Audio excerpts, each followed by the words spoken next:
Hello बच्चा। पंकज कुमार त्रिपाठी, लखनऊ वाले। बच्चा, मैंने तुम्हारा एक वीडियो कल देखा है। कल तुमने डॉक्टर अंबेडकर का एक बयान सुनाया जो उन्होंने भगवान बुद्ध के हवाले से दिया है। कहीं पढ़े होगे। उसमें क्या वो कह रहे हैं, भगवान बुद्ध के हवाले से कह रहे हैं कि भगवान बुद्ध ने क्या कहा था, तुम किसी बात को इसलिए न मानो कि वह कोई महान गुरु कह रहा है।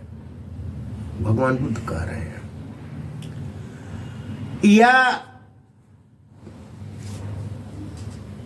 कि वैसा किसी धर्म पुस्तक में लिखा है, बल्कि तुम स्वयं जांचो परखो, और यदि वह बात तुम्हारे लिए सच साबित हो और कल्याणकारी लगे तभी मानो। बड़े डिटेल में उन्होंने कहा है, भगवान बुद्ध ने कहीं, उसी का हवाला बच्चा तुम दे रहे हो। तुम्हारा कहना है कि इससे तो मनमानी बढ़ जाएगी, यही कह रहे हो। लोग अपने अपने अनुसार अर्थ निकाल कर चलना शुरू कर देंगे। हालांकि बुद्ध ने अपने अनुयायियों को स्वतंत्रता देते हुए सत्य और कल्याण की भी बात कही है, जिसको तुम समझ नहीं पाए। उनका कहना था कि जो हम बात कह रहे हैं वो वैसे ही मत मान लो। भगवान बुद्ध ने अपने अनुयायियों से कहा कि जो भी बात हम कह रहे हैं, या मान लो किसी के किताब में लिखा है या तुम्हारे किसी गुरु ने कहा, तो उनकी बातों को अंधभक्ति अंधश्रद्धा में मत मानो, बल्कि उस पर अपने मन से विचार करो। देखो क्या वो बात सही लग रही है, और इसके अलावा क्या वह तुम्हारे और तुम्हारे समाज के लिए कल्याणकारी है। अगर ऐसा है, लगे कि हाँ वो हमारे हित के लिए है, तभी उसको मानो, अन्यथा मत मानो। उनके कहने का मतलब यह था, उन्होंने पूरी स्वतंत्रता दे रखी थी, ठीक है ना। उन्होंने ऐसा नहीं कहा कि सर्वधर्मम परित्यज्य मामेकम शरणम ब्रज, सबको त्याग करके मेरी शरण में आ जाओ, मैं सब कुछ कर दूंगा, ठीक है ना। उन्होंने ऐसा नहीं कहा, उन्होंने स्वतंत्रता दे रखा था। बुद्धम शरणम उन्होंने कहा है जरूर, तो बुद्धम शरणम का मतलब वो अपने के लिए नहीं कहे, वो ज्ञानियों के लिए कहें कि ज्ञानियों की शरण में आओ, और उनकी बातों को भी वैसे मत मानो। उसमें भी तुमको काम है कि उनको परखना, और परखो, जानो, समझो, तब आगे चलो। ये कहने का मतलब था। शायद तुम्हारी अभी उम्र ही कितनी है, कितना पढ़े होगे तुम, उसको समझ नहीं पाए। उनकी भाषा को समझना, उनकी वाणी को समझना तुम जैसे लोगों के लिए इतना आसान नहीं है। उसके लिए काफी धैर्य की बात है, निष्पक्ष होने की बात है। अब तुम कहते हो कि इससे तो मनमानी बढ़ जाएगी, बात तो सही है। तुम्हारा कहना है कि ऐसा अगर लोग करेंगे तब तो जो है, जो किताब में लिखा है कि हनुमान ने सूरज को घोंट लिया था, तो लोग तर्क करना शुरू कर देंगे, अपना दिमाग लगाएंगे, तो कहेंगे कि कैसे हनुमान ने सूरज को घोंट लिया था, लोग मानवे नहीं करेंगे। तो बात तो सही है भाई। बुद्ध ये बात तो कहते हैं कि ऐसे मत मान लो। कोई कहे कि अगर बुद्ध के सामने कोई ये बात कहता कि किताब में लिखा हुआ है कि हनुमान ने सूरज को घोंट लिया, तो बच्चा, बुद्ध इस बात को तो नहीं है मानते, न तो अपने अनुयायियों को मानने देते। अब तुम कहते हो नहीं हम तो मानेंगे, तो तुम मानो घोंट लिया होगा, अब विज्ञान तो नहीं मानेगा, आने वाला युग तो तुम अकेले मानते रहो, तुम्हारे कुछ समाज मानते रहे, आने वाले युग में तो लोग नहीं मानेंगे इसको, ठीक है ना। तो तुम कहते हो नहीं, जो कुछ भी ग्रंथों में लिख दिया गया है वही सही है। तो तुम्हारे ग्रंथों में तो हिंद महासागर को भी आदमी बता दिया गया है कि वो उठ करके हाथ जोड़ करके राम के सामने खड़ा हो गया, कोई मानेगा इसको जी? बताओ। तो ये भाई बात तो सही है। खैर, तो चलो हम लोग मिलकर कुछ ऐसी बातें जो इतिहास में लिखी हैं अथवा किसी का भाषण है, वो हम लोगों की दृष्टि में हानिकारक लगता है अथवा समाज के खिलाफ जाता है, इसका हम लोग विरोध करेंगे।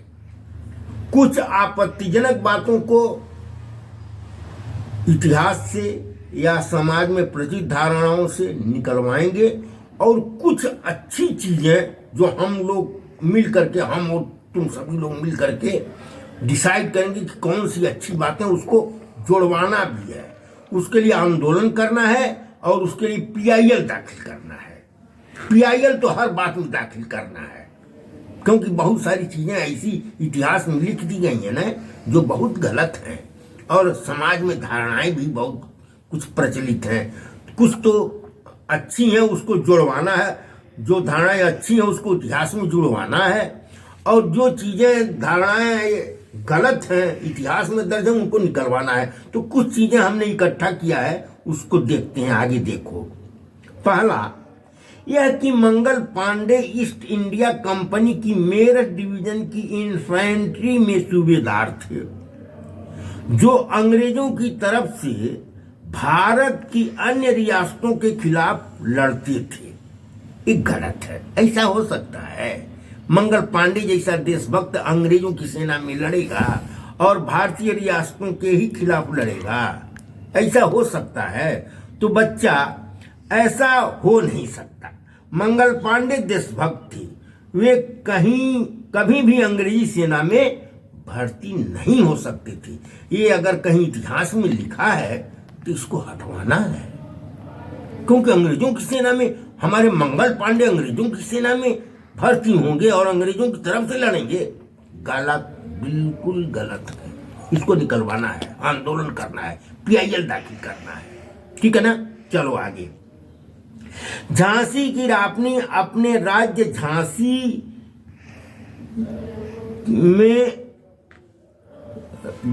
की रानी अपने राज्य झांसी को अंग्रेजी साम्राज्य में मिलाए जाने के खिलाफ अंग्रेजों से लड़ी थी, ऐसा लिखा गया है। इतिहास में हम लोग पढ़े हैं कि अंग्रेज चाहते थे कि झांसी राज्य को ईस्ट इंडिया कंपनी साम्राज्य में मिला लिया जाए, तो झांसी राज्य को बचाने के लिए रानी झांसी लड़ी। ये गलत है।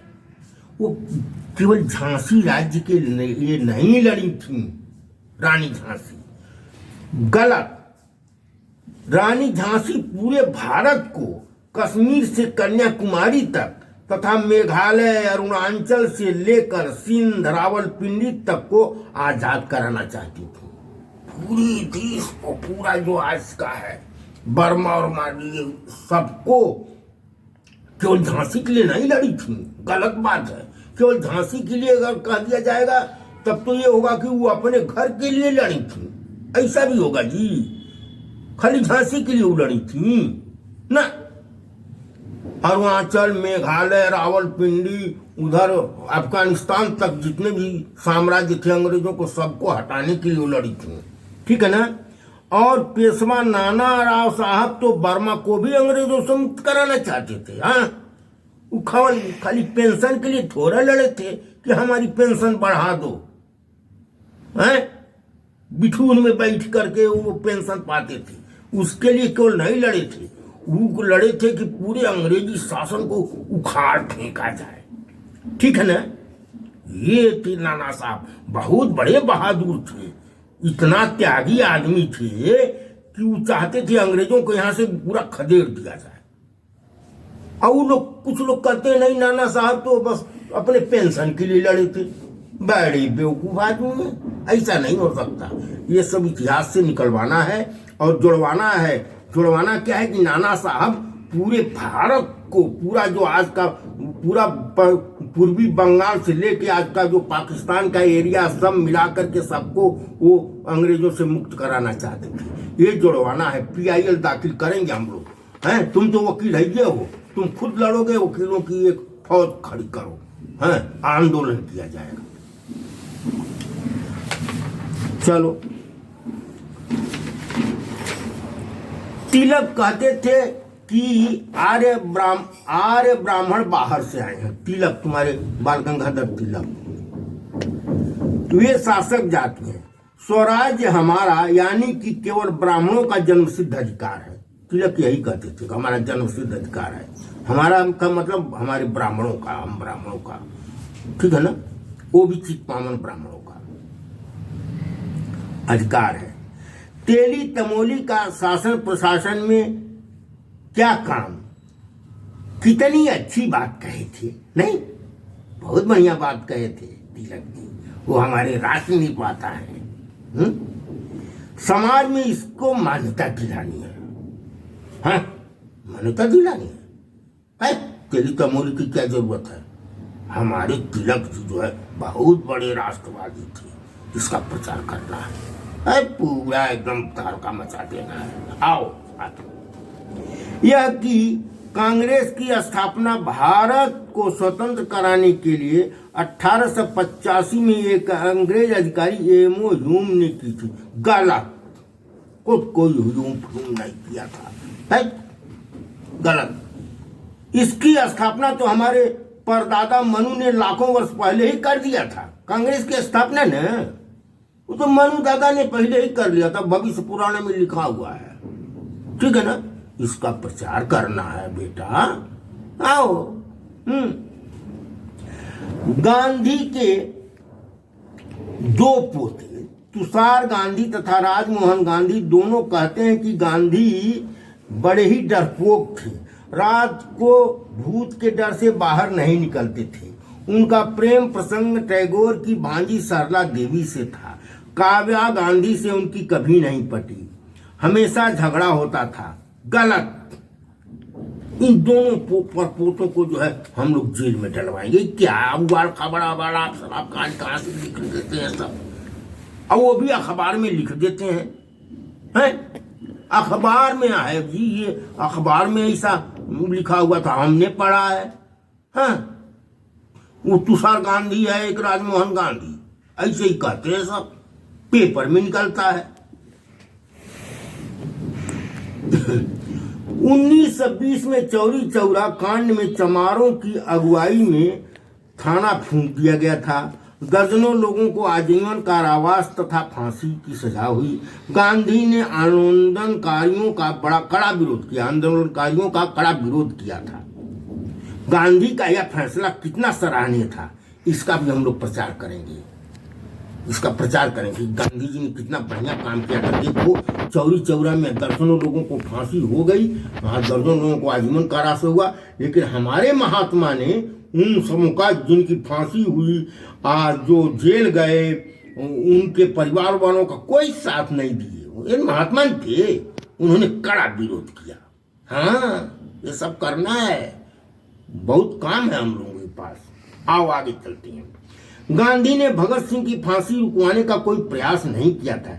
ये कितनी महान, उनकी महानता, कितनी महानता दर्शाती है।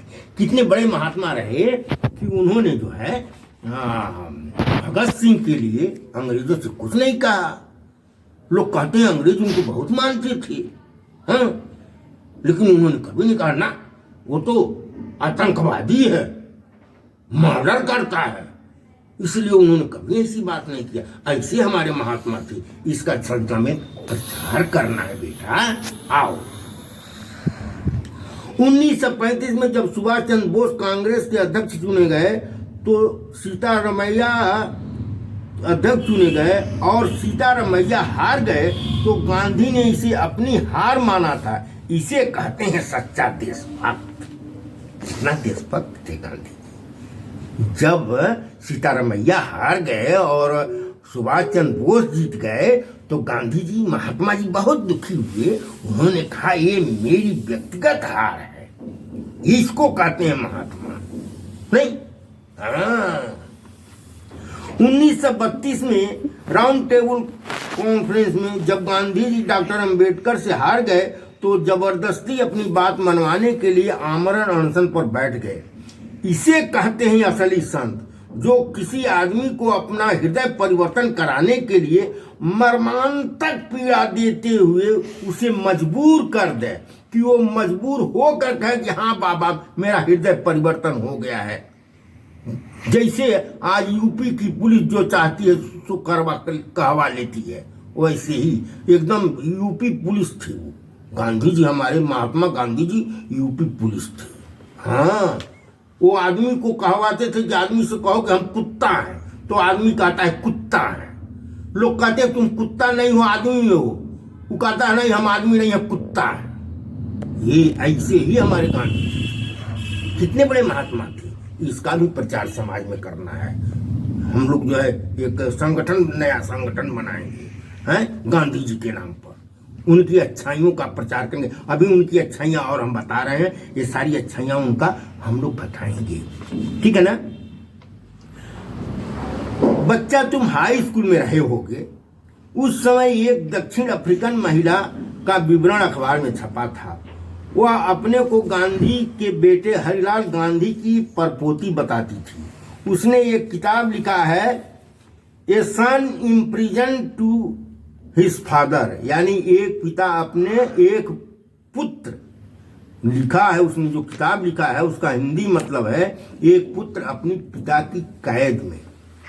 तो उसने बताया कि उसकी नानी ने बताया कि उसके जो परनाना हरिलाल थे वह जो है अपने पिता गांधी के एक तरह से कैदी हो गए थे, कैदी की तरह रहते थे। और वो इतना परेशान हो गए हरिलाल कि उन्होंने इस्लाम धर्म स्वीकार कर लिया। देखो इतना इतना उदार थे हमारे गांधी जी, उनको उन्हीं को राष्ट्रपिता कहना चाहिए ना। ये अम्बेडकरवादी सब जो है बहुत ये हो गए हैं, सब फूले फूले चिल्लाते हैं। आगे चलो।